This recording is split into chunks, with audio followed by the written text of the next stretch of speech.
Hillary Clinton is still sulking over her tremendous loss to Donald Trump and is making sure everyone knows about it. From book tours to interviews, Hillary has passed blame on everyone besides the one person responsible for losing, herself. And it must be a tough pill for Hillary to swallow since she has been planning on being president for much of her political career. Hillary pulled out all the stops during her last failed presidential run with rampant voter fraud, lies about Trump, and speaking disparagingly about his supporters. Thankfully, all those dirty tactics failed, and Hillary's treachery was exposed thanks to WikiLeaks and citizen journalists that pledged to reveal the truth despite the threat of being silenced by Clinton goons. After Donald Trump was elected, more scandals surrounding Hillary Clinton emerged, with each one being worse than the last. From the mysterious death of Seth Rich to the Uranium One scandal, anyone who is close to Hillary Clinton could find themselves dead by mysterious circumstances, and after what Ivanka Trump was just seen with, she could be next. For years, the left has championed Hillary as a strong supporter of women's rights, the voice of the poor and disfranchised. The main media, celebrities, and politicians claimed that Hillary was the most significant woman in the world and that she was the face of a strong woman. However, that all has changed in the last year as a new woman has emerged to claim that title, and it has Hillary Clinton screaming since it is Donald Trump's daughter. Ivanka. Here is more from Daily Mail. Ivanka Trump wowed India in remarks at a global conference this week, where she promoted women's entrepreneurship and talked up our administration's commitment to gender parity. Hailed by an Indian official as arguably the most powerful woman in the world, as she was introduced before a panel at the summit on Wednesday, Trump, a senior White House advisor, stepped into the role of chief diplomat at the U.S. sponsored convention. Rex Tillerson, the U.S. Secretary of State, did not trek to India for the summit that was located this year in the IT-savvy city of Hyderabad. His predecessor, John Kerry, and the former President of the United States, Barack Obama, had attended it at several turns in the past. Trump was on hand at the request of India's Prime Minister, Narendra Modi, U.S.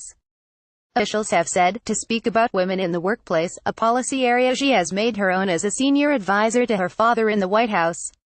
It was a joint decision between the friendly countries to zero in on her advocacy, they stated. As the highest-ranking U.S.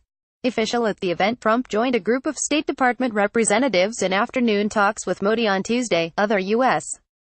officials were present for the meeting, a person familiar with the situation said. Yet, the photo that Modi shared with his 37.2 million Twitter followers was of he and Ivanka at the bilateral alone. A nicety typically reserved for visiting heads of states and foreign ministers, the photo of India's head of government and the first daughter communicated the air of authority that she exudes. Even though Trump was invited by Modi to headline the U.S.-initiated Global Entrepreneurship Summit that Obama awarded to India before he left office, Trump's trip to South Asia is said to have ruffled feathers at the State Department.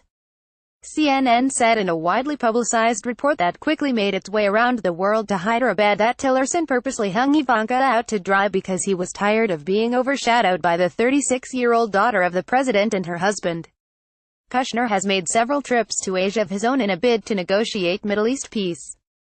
Jared and Ivanka were also on President Trump's first foreign trip, a long journey to the Middle East and Europe in May. They attended a meeting of the G20 in July. Hillary Clinton must be losing whatever is left of her mind, and we know there was not much of it to begin with in the first place. After losing to Donald Trump, Hillary was still holding on to false hopes that she could remain the face of a strong independent woman. However, that has not worked out well for her, considering that the only reason she has made it anywhere in the political world is by riding the coattails of her rapist husband, Bill Clinton. Doesn't say much for someone making it all on their own, now does it? Ivanka Trump runs a successful business and is considered by many that meet her to be incredibly brilliant. Ivanka serves as an advisor to her father, President Trump, and he has often said he trusts her opinion over many others since she is wise beyond her years. Despite the fact that Ivanka deserves this title and should feel honored, the left will do what they can to discredit her. At any rate, let us just congratulate Ivanka on this fantastic title bestowed upon her and hope she continues to help lead America back to greatness with President Trump. HT Daily Mail. Follow us on Facebook at Freedom Daily. We have no tolerance for comments containing violence, racism, vulgarity, profanity, all caps, or discourteous behavior. Thank you for partnering with us to maintain a courteous and useful public environment where we can engage in reasonable discourse. It's already too late for some kids.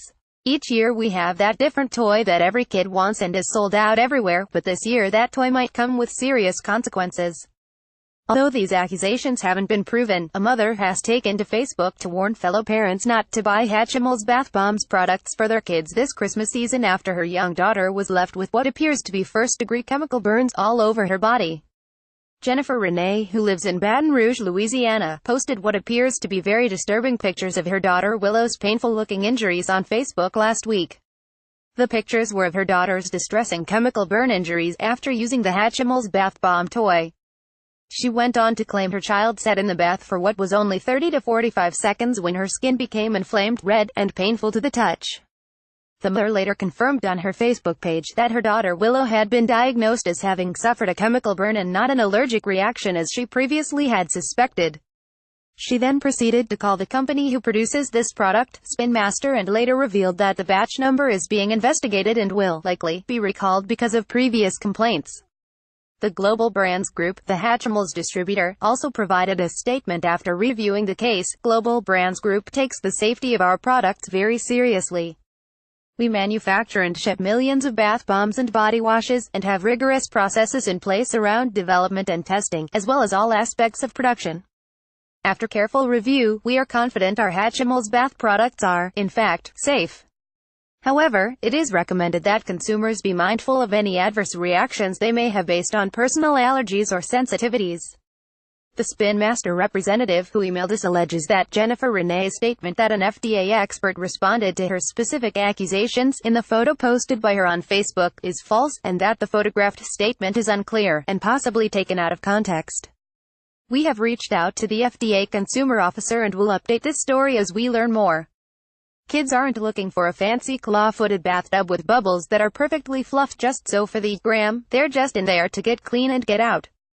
But many parents avoid potential temper tantrums around bath time by filling the water with washable soap crayons and fizzy balls of soaps that turn into toys.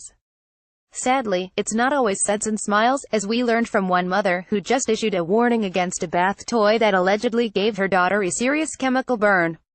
In the case of Jennifer Renee and her daughter Willow, it was a Hatchimal that took bath time from fun to frightening.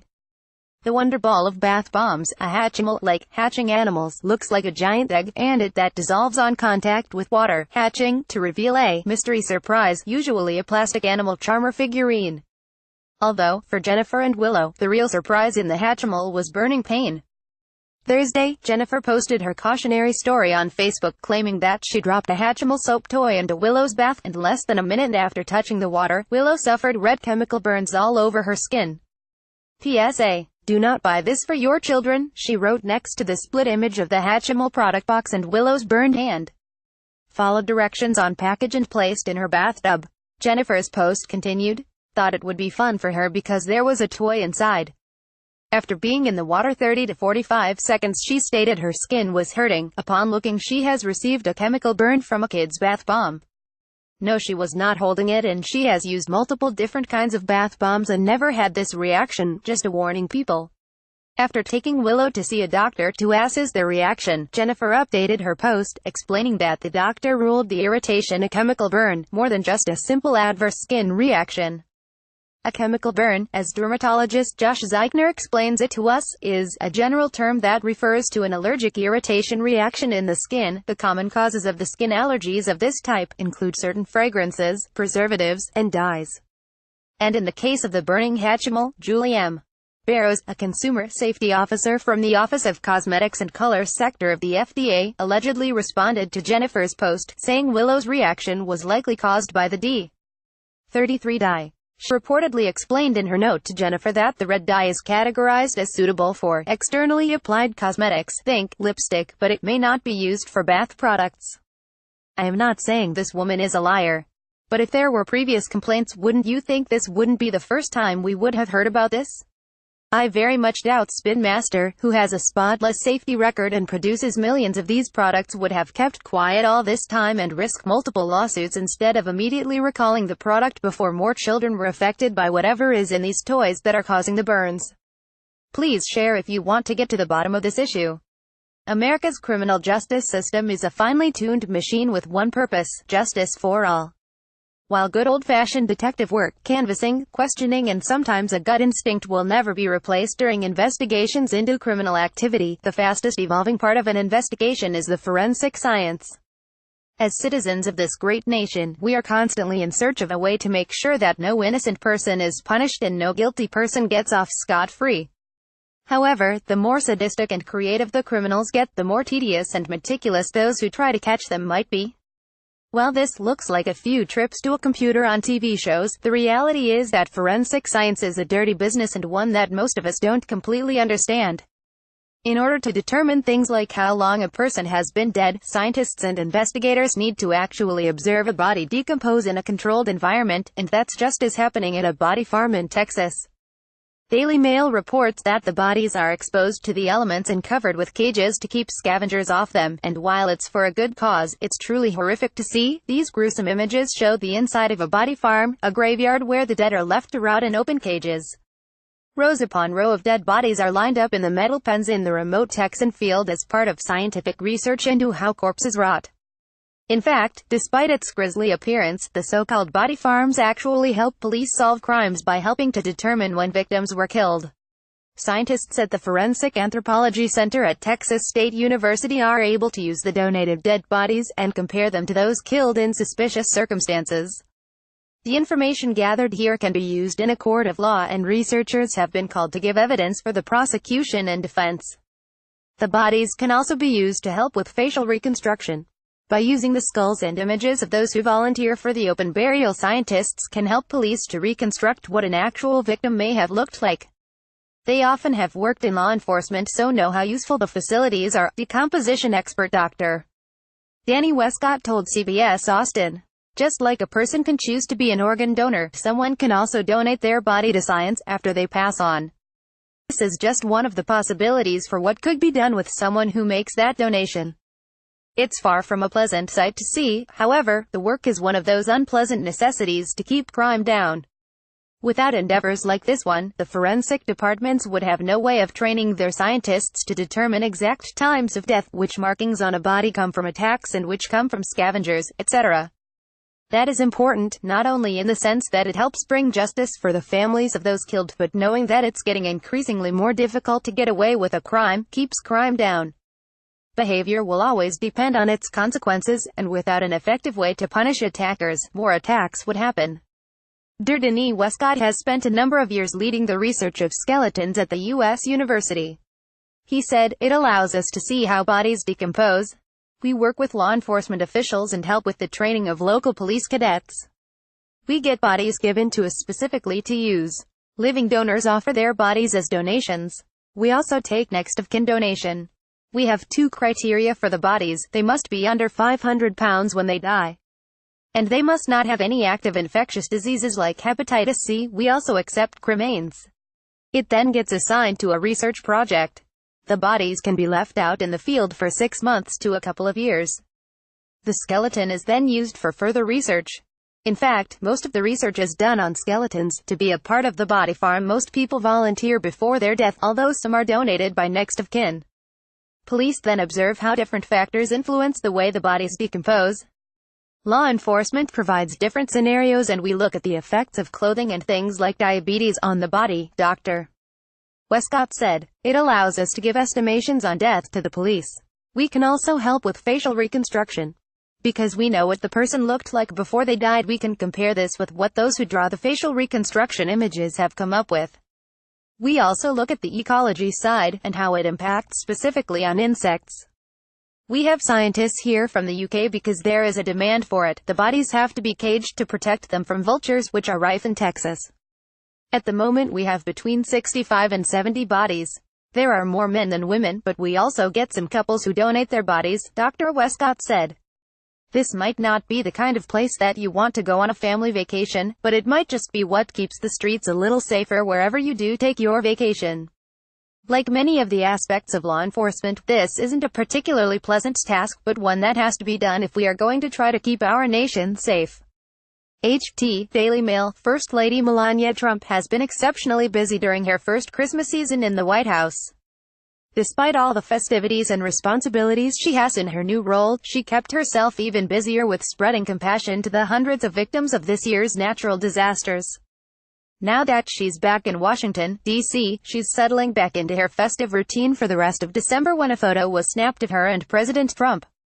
While the shot looks stunning as ever, there's something unexpected that the camera caught. Now the secret is out and the First Lady is bracing herself for the inevitable attacks.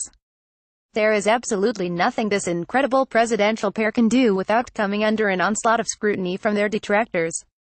The couple's first White House Christmas picture was no exception. Everyone immediately noticed something wrong with it as soon as the official portrait was revealed. Now there's no more hiding it, and there's nothing wrong with that either. However, leave it to hateful, anti-Christmas liberals to turn the image issue into major allegations against the Trumps. Opposing Views reports, President Donald Trump and First Lady Melania Trump have revealed their official Christmas card for 2017. The First Lady debuted the card on Twitter on December 14, reports Empty World.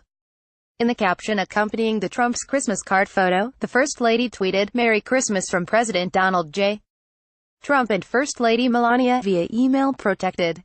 Rather than realizing that this was a shot that was supposed to be just of the President and First Lady, people began to react to the fact that their youngest son Barron wasn't in the photo greeting. "This Christmas Barron Trump is home alone," one commenter said, cleverly making reference to the popular 1990 of the same name.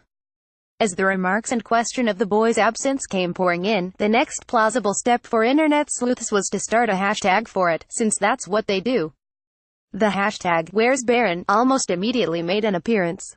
For the photo, the First Lady wore a sleeveless, long, black dress, with pointed black stilettos, while the President wore a black tuxedo with a matching bow tie. Opposing Views pointed out of our stunning first couple are seen smiling, hand in hand, standing in front of the White House double doors, with two Christmas trees on either side, each of which is covered in fake snow. The bull is certainly used to the criticism at this point, since it's been a solid year of such ridiculous attacks that have no sign of slowing in the new year. They probably realize that they are damned if you do and damned if you don't, with including Barron in the picture, since the criticism then would have been why they didn't have the rest of Trump's children in the shot. Chances are, they decided to just keep it simple. Opposing Views has more. Prior to unveiling the photo, the White House debuted a video of Melania Trump getting the property ready for the holidays, decorating the trees, preparing wreaths, and supervising the baking of cookies. Stephanie Grisham, Director of Communications for the First Lady's office, confirmed via tweet that a huge gingerbread house was also prepared, constructed from 300 pounds of dough, reports Time. Also on display are former President Ronald Reagan's china and former President Franklin D. Roosevelt's 1866 edition of A Christmas Carol. More details on the decorations are provided by the Daily Beast, which reports that also on display are 71 wreaths, 53 Christmas trees, more than 18,000 lights, more than 12,000 ornaments, over 3,100 yards of ribbon and more than 1,000 feet of garland. The Daily Beast's Tim Tiemann thought it was overkill, however, and declared it the creepiest home space in America, comparing it to scenery from at Tim Burton and recommending that the First Lady keep the Christmas decorations up for next Halloween. In addition to the card and video, Melania Trump also issued an official Christmas statement, reports Time. "The President, Barron, and I are very excited for our first Christmas in the White House," she said. "As with many families across the country, holiday traditions are very important to us. I hope when visiting the People's House this year, visitors will get a sense of being home for the holidays." The root of the issue is probably jealousy that the Trumps are in the White House and Hillary Clinton is not on this Christmas card, as she and all of her supporters expected to see before her major loss in the presidential elections. "We have a lot of reasons to celebrate this season, and the two people in this picture have a lot to do with that.